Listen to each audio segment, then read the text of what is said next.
So good morning students. Welcome to our beautiful children. Today we start method of formation of ethers and physical properties of ether. So chemistry को पढ़ना हो तो क्या याद रखना है आप लोगों को? स्वाति टीचर. और अपनी केमिस्ट्री को क्या करना है हमेशा? Easy. Let's start. Method of formation of ethers. ethers कैसे बनेंगे? ईथर्स को बनाने के लिए हम सबसे पहले यूज करेंगे first method from alcohol. Ether is method from alcohol. Ether is form from alcohol. How it is form? C2H5OH. We will take in excess quantity and it is taken in the presence of concentrated H2SO4. Here reagent we use, this is a H2SO4. Temperature should to be maintained 403 Kelvin. Then ether is formed. And water molecule is eliminated. This is the reaction. How ether is formed? Ether is formed for alcohol. When alcohol is heated in the presence of concentrated H2SO4, temperature should to be 403 Kelvin. Then ether is formed. Now we understand its mechanism. How it is formed. आपको लिखना हो तो pause का button दबाइए और अपना note down कर लीजिए. अब कैसे बनेगा ये मेथड समझिए. H2SO4, first we will take a H2SO4. H2SO4 is dissociated into H plus and SO4 negative. C2H5OH. All of you know that oxygen contain a lone pair of electron. सभी को पता है ऑक्सीजन पे क्या presence होता है. Oxygen पे lone pair of electron होती है और ये H प्लस इस लोन पेयर ऑफ इलेक्ट्रॉन वाले ऑक्सीजन के पास चले जाएगा. ये इसको ले लेगा. इससे क्या बन जाएगा? C2H5OH2 positive charge. हमेशा केमिस्ट्री में याद रखना ऑक्सीजन पे कभी भी पॉजिटिव चार्ज अच्छा नहीं दिखता है. ऑक्सीजन किसी पॉजिटिव चार्ज वाले को अपने पास रखता नहीं है. वो क्या करेगा? किसी भी तरह पॉजिटिव चार्ज को अपने से हटाएगा. क्लियर? चलो इसकी मैकेनिज्म को हम कंटिन्यू करते हैं.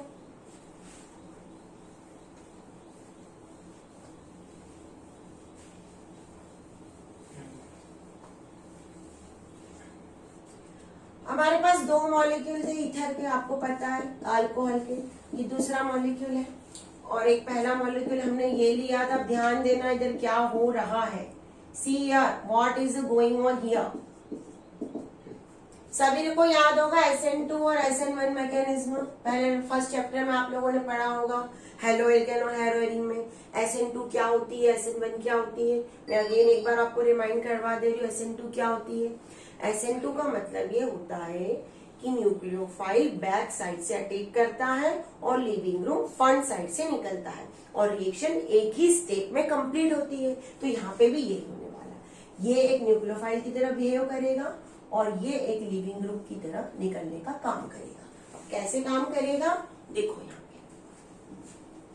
सबसे पहले तो SN2 में याद होगा शायद कि सिंगल स्टेप प्रोसेस होती है. याद है या नहीं है?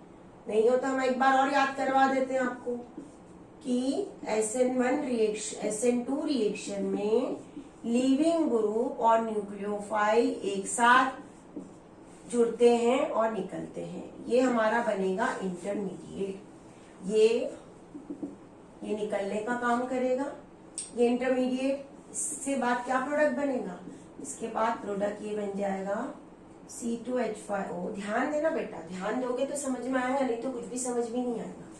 C2H5 और यहाँ पे वापस मैं कह रही हूँ ऑक्सीजन के पास आपको पॉजिटिव चार्ज अच्छा नहीं लगता है. ऑक्सीजन के पास पॉजिटिव चार्ज कभी भी अच्छा नहीं लगेगा. तो ऑक्सीजन क्या करेगा? इस हाइड्रोजन को निकाल देगा.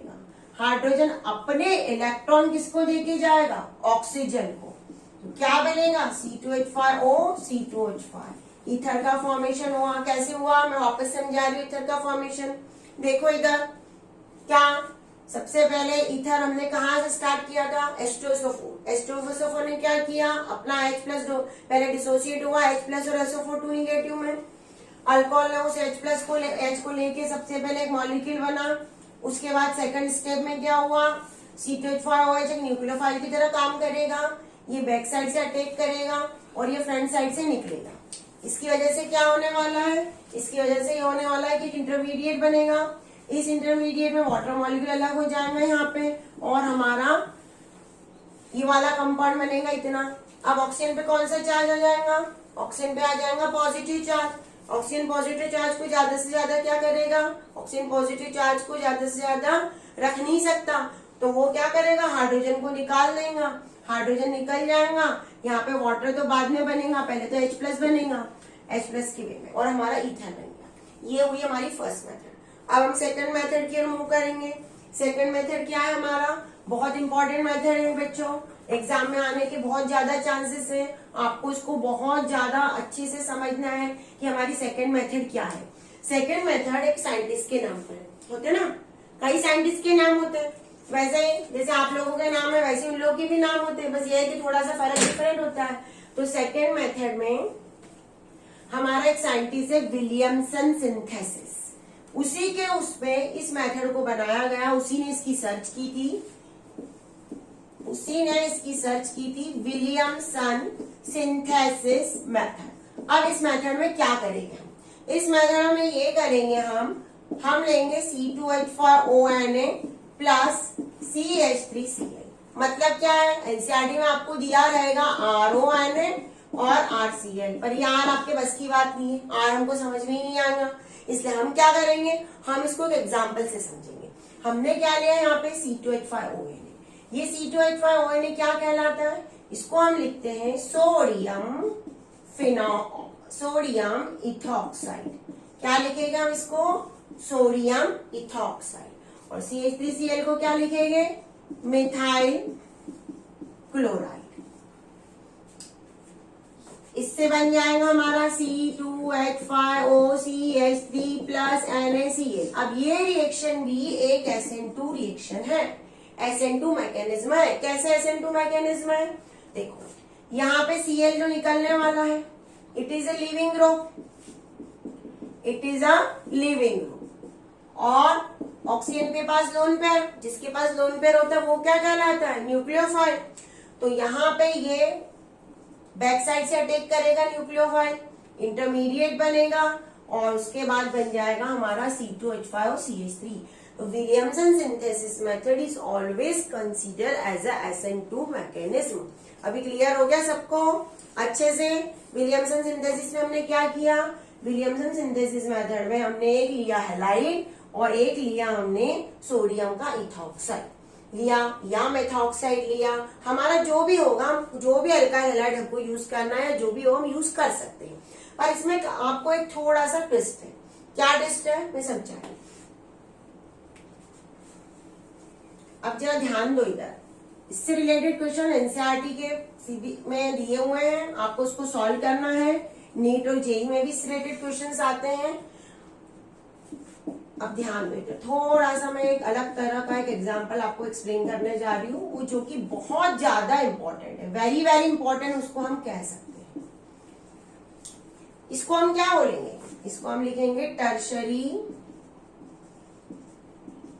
ब्यूटा ऑक्साइड, और इसको क्या लिखेंगे, मिथाइल क्लोराइड। अब यहाँ पे क्या होगा, यहाँ पे होगा ये जनरल अगर लर्न करने की ट्रिक समझाओ तो मैं ट्रिक समझ लो, NaCl को लेके क्या हो जाएगा, निकल जाएगा, और क्या बन जाएगा, हमारा प्रोडक्ट बनेगा। यहाँ पे देखो ध्यान दो, ये CH3, ये CH3, ये CH3 यहाँ पे आ गया, OCH3 और NaCl, ये बना हमारा प्रोडक्ट। अब किसी ने मुझे ये पूछना चाहिए था, मैम हम अगर हैलाइड यहाँ पे लगा दी और ONA यहाँ पे लगा दी तो ऐसा होगा क्या, नहीं। आपको हमेशा याद रखना है कि अगर आपको इस तरह का कोई कंपाउंड बनाना है, क्या होगा इसका, कोई IUPAC नाम बता सकते हैं इसका क्या होगा, इसका IUPAC नाम होगा, देखो ध्यान दो, 2-मिथाइल 2-मिथॉक्सी प्रोपेन। अब कई बार एग्जाम में आता है, write down the proper alkyl halide and any derivative of sodium to form 2-मिथाइल 2-मिथॉक्सी प्रोपेन। तो आपको वहां पे लॉजिक लगाना पड़ेगा। सबसे पहले तुम क्या करोगे ऐसे क्वेश्चन सॉल्व करने के लिए, सबसे पहले जो प्रोडक्ट बनाना है, जो कंपाउंड बनाना है, उसको तुम लिख लो, और फिर ट्राई करो कि इससे क्या, किस तरह से, कौन से रिएजेंट से ये बना होगा। क्लियर हो गया। अब हम इसको उल्टा कर देते हैं। अगर हम यहाँ पे ले ले Cl और यहाँ पे ले ले Cl और यहाँ पे ले ले ONA, तो क्या प्रोडक्ट बनेगा? देखो जरा ध्यान से देखना, चेंज हो जाएगा प्रोडक्ट। हम जो सोच रहे वैसा नहीं बनेगा, हमको जो चाहिए वो नहीं बनने वाला है। तो क्यों ऐसा, वो भी देख लो। अब किसी ने कहा मैडम हमने ये यूज कर लिया, सी या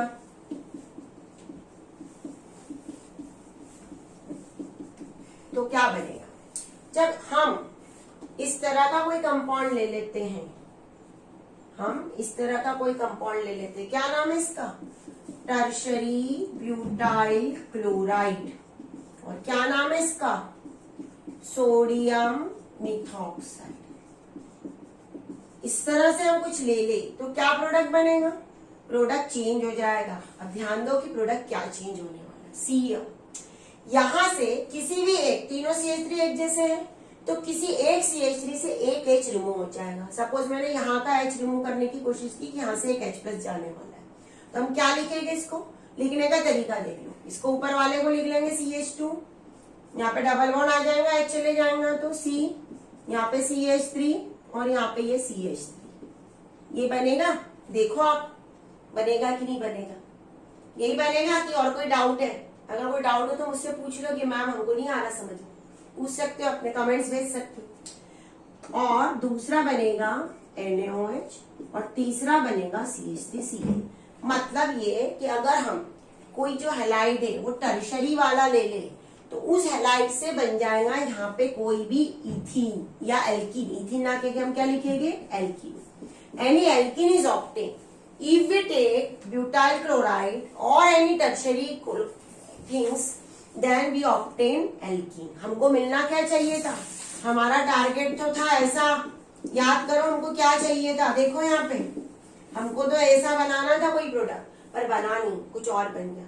तो कभी भी अगर विलियमसन सिंथेसिस मेथड में हमको प्रोडक्ट अगर एस टाइप का बनाना है एल्कीन, तो हम क्या लेंगे? टर्शरी वाला हैलाइड हम लेंगे। आपको ये याद रखना पड़ेगा, ये एग्जाम में आता है, ये बहुत इंपॉर्टेंट है आपके बोर्ड्स एग्जाम के लिए, नीट एग्जामिनेशन के लिए, जेईई एग्जाम्स के लिए। हो गया क्लियर? तो दो ही मेथड है बेटा, ईथर के फॉर्मेशन की दोनों मेथड मैंने आपको समझा दी। दोनों मेथड में कॉमन क्या है? Both the method follow SN2 reaction. Williamson synthesis method में एक सोडियम वाला डेरिवेटिव लेंगे, सोडियम इथाऑक्साइड, सोडियम मेथॉक्साइड लेंगे और एक हैलाइड लेंगे। पहले वाले मेथड में क्या बताया था? अल्कोहल। अल्कोहल को हीट करेंगे in the presence of H2SO4, then we obtain. अब है फिजिकल प्रॉपर्टीज कि भाई ईथर कौन कौन सी फिजिकल प्रॉपर्टीज पढ़ता है। कुछ क्वेश्चन फिजिकल प्रॉपर्टीज से आते हैं, जैसे बोर्ड एग्जाम में आजकल असर्शन रीजन टाइप क्वेश्चंस बने हुए हैं। जनरली वो फिजिकल प्रॉपर्टीज मेथड ही होते हैं बेटा। तो आपको फिजिकल प्रॉपर्टीज को क्या करना है? लर्न नहीं करना, आपको समझना है, क्योंकि वहां पे आपके कंसेप्ट क्लियर होने चाहिए। कंसेप्चुअल क्वेश्चंस आते हैं असर्शन रीजन, आप जितना पढ़ के जाओगे उसको प्रैक्टिकल आपको एप्लीकेबल करते आना चाहिए, तो मतलब है। तुम रट के चले गए तो कोई मतलब नहीं। इसलिए कहा जाता है कि केमिस्ट्री को क्या करना चाहिए? समझना चाहिए, रटना नहीं चाहिए। ठीक है, चलो। तो फिजिकल प्रॉपर्टीज हम पढ़ते हैं कि क्या क्या फिजिकल प्रॉपर्टीज है हमारी, ध्यान दो। फिजिकल प्रॉपर्टीज C2H5O, C2H5 लिया हमने यहाँ पे, मतलब O और C के बीच बॉन्ड बनने वाला है। तो जब C और O के बीच में कोई बॉन्ड बनता है, सुन लो, तो oxygen partially negative partially positive. क्यों ऐसा हुआ? क्योंकि ऑक्सीजन की इलेक्ट्रोनेगेटिविटी आपको पता है ज्यादा होती है, और जब इलेक्ट्रोनेगेटिविटी ज्यादा हो तो क्या कहते हैं हम? पोलार। मतलब ईथर के अंदर क्या कैरेक्टर होगा? Ether is a polar compound. पहला पॉइंट नोट कर लो आप, ether is polar compound. Ether हमेशा एक पोलार कंपाउंड के रूप में काम करेगा। दूसरा, ईथर पानी के अंदर सॉल्युबल होगा कि नहीं होगा? हमारा इक्वेशन होता है यस। ईथर क्या होगा? Ether is soluble in water. क्यों सॉल्युबल होगा वाटर के अंदर? ये जो ऑक्सीजन है ईथर का, ध्यान दो, ये ऑक्सीजन वाटर के, ध्यान वापस देना, मैं बार बार बोल रही हूँ, वाटर के साथ हाइड्रोजन बॉन्ड कुछ हद तक बना सकता है, ज्यादा स्ट्रॉन्ग तो नहीं लेकिन बना सकता है। तो ईथर वाटर के अंदर सॉल्युबल होगा। अब हम केमिस्ट्री पढ़ रहे हैं, आपको हर डेली कुछ नया सीखने को चाहिए ना, नया हमको सीखना पड़ेगा। तो सॉल्युबल की जगह आपको एक वर्ड मिलेगा मिसिबल। तो हम ये भी बोल सकते हैं ईथर इज सॉल्युबल और miscible in water due to formation of hydrogen bond. अब किसी ने कहा मैम हाइड्रोजन बॉन्ड है तो इसके बॉइलिंग पॉइंट पे क्या इफेक्ट पड़ेगा? ऑब्वियसली आपने पूछना चाहिए था ऐसा कोई क्वेश्चन, आप मुझसे पूछ सकते हो, कमेंट्स भेज के आप पूछ सकते हो, अपने क्वेश्चंस की इंक्वायरी कर सकते हो। तो हम इसके बॉइलिंग पॉइंट को जब देखें, when we see the boiling point, we will find out that C4H9OH and C2H5O C2H5, तो ऑब्वियसली अल्कोहल का boiling point as compare to ether ज्यादा होगा, क्योंकि इसके अंदर क्या होता है? स्ट्रॉन्ग हाइड्रोजन बॉन्ड होता है। इसके अंदर हाइड्रोजन बॉन्ड होगा लेकिन इतना पावरफुल होगा नहीं। तो ये हमारी थी ईथर की फिजिकल प्रॉपर्टीज। क्लियर हो गया सभी को ईथर की फिजिकल प्रॉपर्टीज? अब हम मूव करेंगे केमिकल प्रॉपर्टीज ऑफ ईथर। भाई कैसे रिएक्शन करेंगे? कुछ तो करना पड़ेगा रिएक्शन करवाने के लिए। How it will be reaction, do the reaction with another compounds. तो चलो अब हम इसकी पढ़ते हैं केमिकल प्रॉपर्टीज। क्या पढ़ेंगे हम इसकी? Chemical properties. केमिकल प्रॉपर्टीज में सबसे पहले है इसकी reaction with HX। Hydrogen halide कोई भी होगा उसके साथ रिएक्शन करेगा, पर कैसे करेगा? जनरली ईथर जो होता है वो जनरली बहुत ज्यादा रिएक्टिव नहीं होता है, तो वो रिएक्शन हमेशा ड्रास्टिक कंडीशन में करेगा। ऑलवेज रिमेम्बर क्या होनी चाहिए उसके लिए? ड्रास्टिक कंडीशन करेंगे तभी ये रिएक्शन देगा। कैसे रिएक्शन देगा? जैसे आपको किसी ने कहा C2H5O C2H5 हमने लिखा, प्लस हमने कहा HI लिख दिया, तो क्या रिएक्शन होगी? ध्यान दो बेटा, हमारे पास तीन होते हैं, HI होता है जनरली, एक होता है HBr और एक होता है HCl। हम ये लेते हैं तीन तरह के हाइड्रोजन हैलाइड्स। तो सबसे ज्यादा रिएक्शन की रेट होती है HI की, फिर HBr की, फिर HCl की ईथर के साथ। अब HI से रिएक्शन होगा, HI से जब रिएक्शन होगा तो क्या होगा? HI से रिएक्शन होगा तो ये HI टूटेगा, एक अल्कोहल के साथ अटैच हो जाएगा और एक इसके साथ अटैच हो जाएगा। देखो इधर, तो क्या बन जाएगा? एक बनेगा C2H5I प्लस बना C2H5OH, ऐसा बना। अब हमने क्या किया? अगर हमने सपोज यहाँ पे एक्सेस अमाउंट में हमने ले लिया HI, तो ये दूसरे वाला जो अल्कोहल है, ध्यान देना बेटा, ये दूसरे वाला अल्कोहल से HI से वापस रिएक्शन करेगा और बन जाएगा C2H5I प्लस H2O। तो आपको कंडीशन क्या अप्लाई करनी है? HI is in excess amount. Clear हो गया? अब इसकी मैकेनिज्म भी समझ लिया हम थोड़ी सी। ऐसे जनरली एग्जाम में मैकेनिज्म आती नहीं, सिर्फ आपको इतना लर्न रखना है यहाँ पे कि ये SN2 रिएक्शन को फॉलो करता है। ऑलवेज रिमेम्बर क्या कि ये क्या, कौन सी रिएक्शन को फॉलो करता है? मैकेनिज्म को, SN2 मैकेनिज्म को ये फॉलो करता है। अब हमको करना है एक और काम। अगर आपको इसकी जगह ध्यान दो, अगर आपको इसकी जगह सुन लो कि क्या बोल रही हूं मैं, इसकी जगह आपको किसी ने कहा मैडम हमको एराइल ईथर पढ़ना है, तो क्या एराइल ईथर रिएक्शन करेगा क्या? जैसे OCH3 आपको दिया है और यहाँ पे दिया है HI, तो that reaction how it is completed. अब ये रिएक्शन में कौन सा बॉन्ड टूटेगा? ध्यान दो, ये क्वेश्चन आता है एग्जाम में। ये ऑक्सीजन CO बॉन्ड टूटेगा कि इधर का बॉन्ड टूटेगा? तो बेटा यहाँ पे आपको याद रखना है कि CH3 अलग हो जाएगा, सिर्फ O बेंजीन रिंग से अटैच ही रहेगा और हमारा प्रोडक्ट बन जाएगा फिनॉल और CH3I। क्यों ऐसा हुआ? इसका आंसर ये है कि जब बेंजीन रिंग ऑक्सीजन से अटैच होता है तो कौन सा हाइब्रिडाइजेशन होता है? sp2। Partial double bond character चलता है वहां पे। क्या चलता है? Partial double bond character. उसकी वजह से बॉन्ड क्या हो जाता है? स्ट्रॉन्ग हो जाता है। और अगर बॉन्ड स्ट्रॉन्ग है तो बॉन्ड को ब्रेक करना पॉसिबल नहीं होगा। जैसे ये C है, C के साथ O है, O के साथ CH3 है, ये डबल बॉन्ड है, ये ऐसा अटैच है, तो यहाँ पे ये वाला बॉन्ड नहीं टूट पाएगा। ये वाले बॉन्ड को तोड़ने के लिए हमको क्या करना पड़ेगा? हमको ज्यादा एफर्ट्स पुट करने पड़ेंगे, पॉसिबल नहीं है। तो इसलिए यहाँ पे सिर्फ ये CH3 टूट के अलग हो जाएगा और हमारा बन जाएगा फिनॉल। तो एक तरह से कन्वर्जेशन भी आता है एग्जाम में बेटा आपको। क्या कन्वर्जेशन है? Anisole is converted into phenol. हो गया क्लियर? यस। अब एक और क्वेश्चन उठता है कि मैम अगर हमने यहाँ पे कोई दूसरा अलग तरह का रिएजेंट लिया, देखो ध्यान दो इधर, रिएजेंट को आपको ध्यान देना, you have to check the reagent only. कैसे? देखो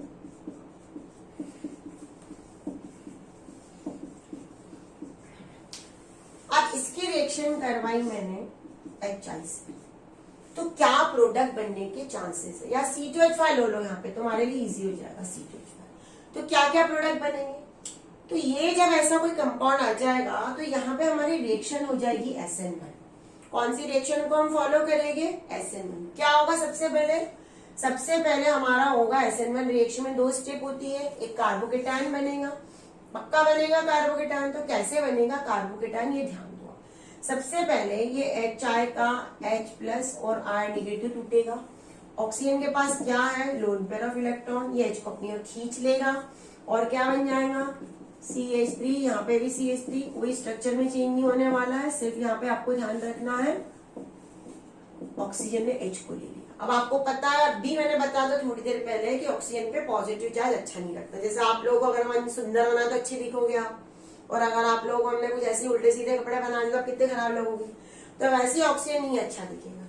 तो हम क्या करेंगे, यहाँ पे ये क्या करेगा, ये ऑक्सीजन इमीडिएटली, ध्यान देना, ये ऑक्सीजन इमीडिएटली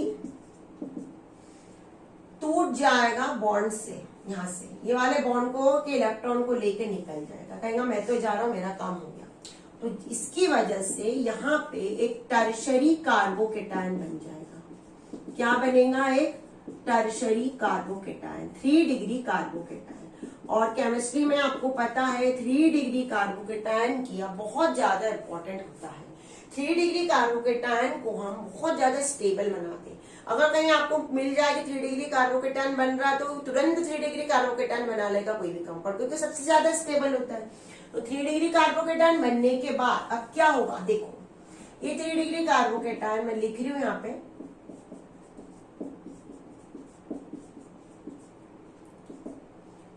अब इस 3 डिग्री कार्बोकेटायन पे R नेगेटिव रिएक्शन करेगा और बन जाएगा टर्शरी ब्यूटाइल हैलाइड। क्या बनेगा? Tertiary butyl halide. तो यहाँ पे प्रोडक्ट चेंज हो जाएगा हमारा, इसके पहले प्रोडक्ट अलग थे। तो ये हमारा केमिकल रिएक्शन स्टार्ट चल रहा है। अब इसके बाद होती है इलेक्ट्रोफिलिक सब्स्टिट्यूशन रिएक्शंस। तो आपके नेक्स्ट वीडियो में हम electrophilic substitution reaction of ether पढ़ेंगे, जो कि बहुत ज्यादा इंपॉर्टेंट है। तो हमारे चैनल को पढ़ते रहिए और अपने मार्क्स बढ़ाते रहिए।